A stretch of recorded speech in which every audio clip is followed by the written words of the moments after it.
5 Switzerland cities flooded with Americans.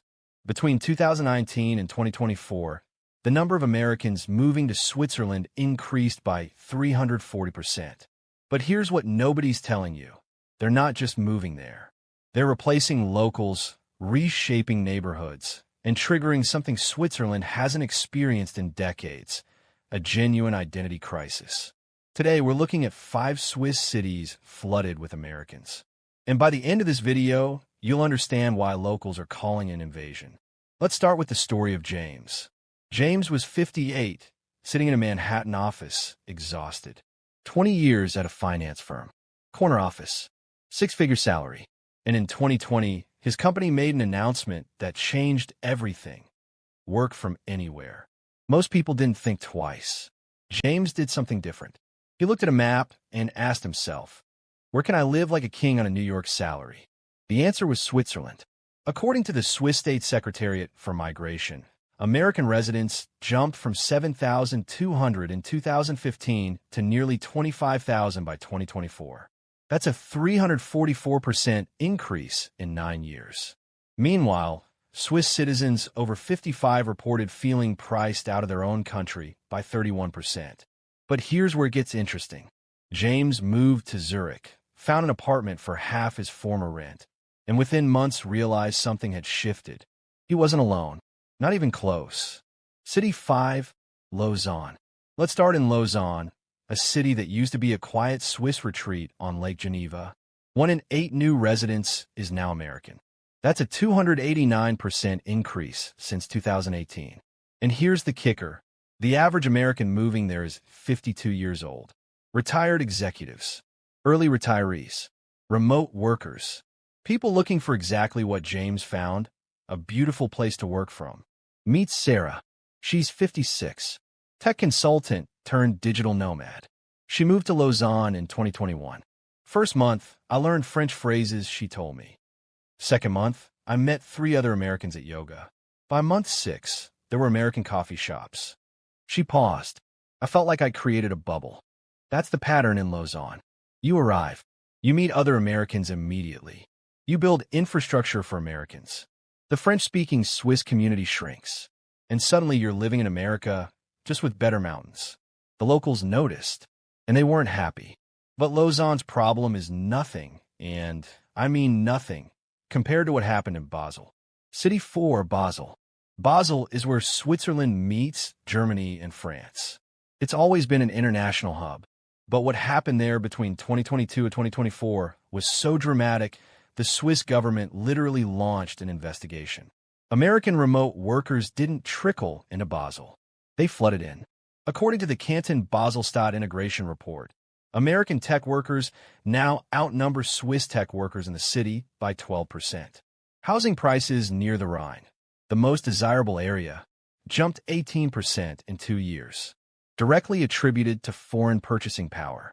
That's where Marcus comes in. Marcus is 47, software engineer from San Francisco. He moved to Basel in 2022 not because he wanted a Swiss experience. He moved because he could earn in dollars and spend in Swiss francs, an exchange rate that made him wealthy overnight. I found an apartment in 30 minutes online, he told me. Never even visited before moving. Why would I? I had GitHub, Zoom, and AWS.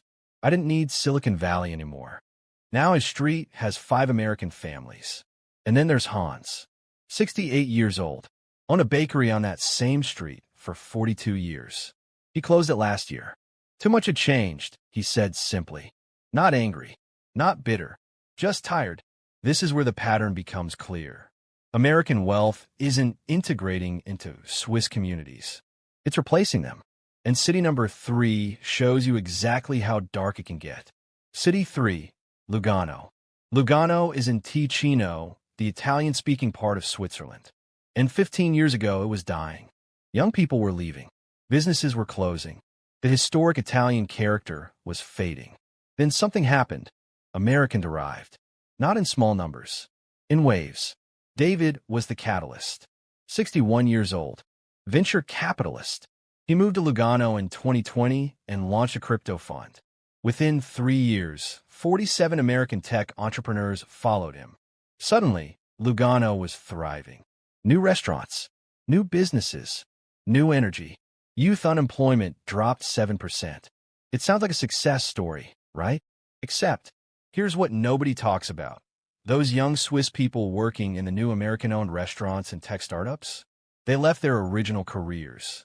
Switzerland has massive shortages in healthcare and trades.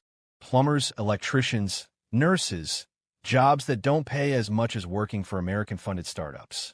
So you get economic growth that's uneven. You get cultural shift that's irreversible. You get an Italian-speaking lakeside town where the piazza is now a networking hub full of English conversations at 7 p.m. sharp. The traditional town festivals draw smaller crowds because Americans are working on California time zone calls. It's growth, but it's colonization dressed up as opportunity. And if you think that's bad, wait until you hear what's happening to Switzerland's most famous problem, healthcare. City 2, Geneva. Geneva is the most international city in Switzerland. The UN is there. It's literally designed for global influence. But even Geneva is reaching a breaking point. In 2023, the Geneva Hospital Association reported that 22% of new patient admissions came from American expatriates. Sound fine, right? Healthcare, serving people who need it? Here's the problem. Swiss nursing shortages increased 34% in those same years. Why? Because young Swiss nurses are leaving for positions in London or Dubai, where they earn 40% more. American patients arrive expecting English-speaking care, so hospitals hire bilingual staff at premium wages. That money gets pulled from emergency care, general medicine, and public services. You're creating a two-tier system. Dr. Elena is a neurologist at one of Geneva's major hospitals. I interviewed her. If you're American and wealthy, you get care, she told me. If you're Swiss and working class, you wait 6 hours. We're building the opposite of what Switzerland promised. A healthcare system based on wealth, not need. That's not hyperbole. That's what's actually happening. And this is precisely what's creating the most dramatic shift in Zurich, the capital of this entire transformation. City 1, Zurich. Zurich is where all comes together. Zurich isn't Swiss anymore in the way it used to be. It's becoming a second Manhattan. And Swiss people are literally disappearing from their own city. The Zurich Statistical Office reports that Americans now make up 19% of the foreign-born population. In 2010, it was 4%. Housing prices have increased 67% in that same period. The average American household income in Zurich is $287,000. The Swiss median is $112,000. Thomas is 72 years old. He was born in Zurich. His family lived in the same neighborhood for 4 generations. I watched it change, he told me, standing on Bahnhofstrasse, the most famous street in Zurich. The shops I knew became Starbucks. The restaurants changed menus. My children moved to smaller towns because they couldn't afford to live here anymore. My grandchildren are growing up in a place I don't recognize. His voice cracked slightly. I don't recognize it. Walk through Zurich now. Glass towers where old brownstones stood. English everywhere. American flags on startup offices. The pace is faster. The politeness is different. The Swiss precision is being replaced by American hustle. Imagine being 72 years old in the city you were born in and realizing it's no longer your home. That's Zurich in 2024. But here's the thing nobody expected. In July 2023, the Swiss government officially launched a formal investigation into something they called rapid expatriate integration challenges. That's bureaucratic language for we're losing control of our own country. A 2024 study from University of Zurich's Department of Social Anthropology found something striking. In neighborhoods where American expat populations reach 15% or higher, civic participation from locals drops 31%. Feelings of alienation among Swiss residents over 50 jump 44%. Think about that. When too many foreigners arrive in one place, even if they're wealthy and well-educated, the original community stops participating. They withdraw. They feel like outsiders in their own neighborhoods. And here's the moral complexity. Switzerland wanted this. The country needed foreign investment. They needed skilled workers. They needed innovation. So they lowered barriers to immigration. They made it easy for wealthy Americans to establish residency. They welcomed tech entrepreneurs. They got exactly what they asked for. But they also got something they didn't anticipate: cultural homogenization, housing inflation, brain drain of young Swiss citizens, and a fractured national identity. You can't invite 25,000 wealthy foreigners into a country of 8.7 million people without consequences. The question becomes, is economic growth worth cultural replacement? For most Swiss citizens, the answer is increasingly no. So what's actually happening in response? Switzerland is testing 3 different approaches right now. And honestly, some of it is working. First, tiered migration quotas. The canton of Bern implemented something called a cultural saturation threshold. It limits new expat admissions to 8% per neighborhood annually. The goal is simple: welcome talent and investment, but don't let neighborhoods lose their character. Second, mandatory integration programs. Zurich now requires all new expats to complete 40 hours of cultural orientation and 20 hours of language training in their first year. You'd think people would hate this. Instead, integration metrics improved 26% within 6 months. Why? Because integration actually makes people happier. When you learn the culture, you feel connected. You stop creating bubbles. Third, reverse migration incentives. Some Swiss cantons are now offering incentives for young Swiss citizens to stay. Subsidized housing, tax breaks, career mentorship programs.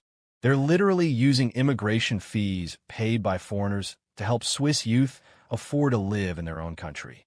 It's not perfect, but it's a framework that tries to answer a genuinely hard question. How do you welcome people and wealth while preserving community? Here's what you can actually do if this affects you.